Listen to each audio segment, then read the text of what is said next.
A 6-year-old male, is admitted to the pediatric burn unit following a significant burn injury involving 35% total body surface area due to a house fire.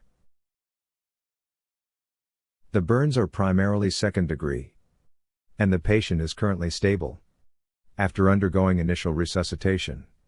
He is now 48 hours post-injury.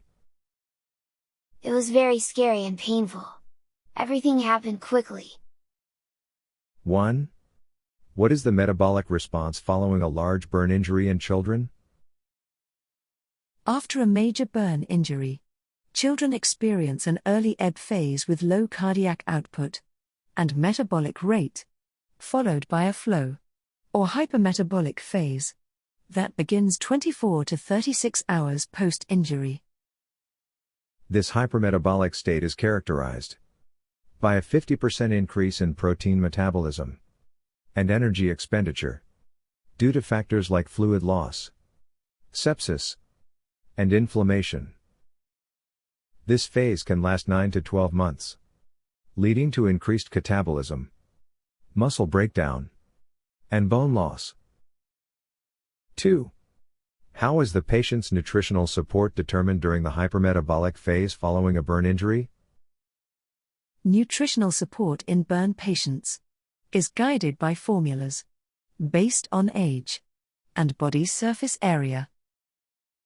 In this 6-year-old child, the recommended caloric intake would be calculated using the following formula.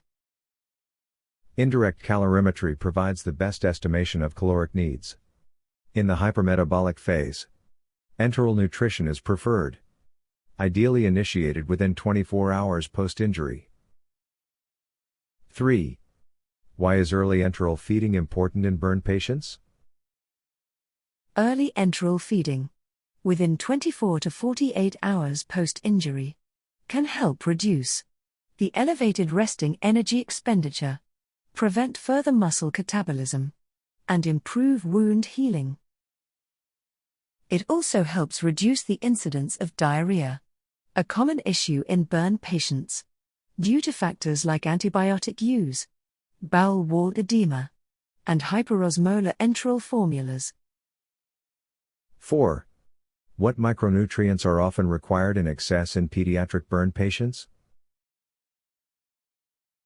Burn patients may require increased amounts of vitamins and minerals, including vitamin A, vitamin D, calcium, magnesium, zinc, copper.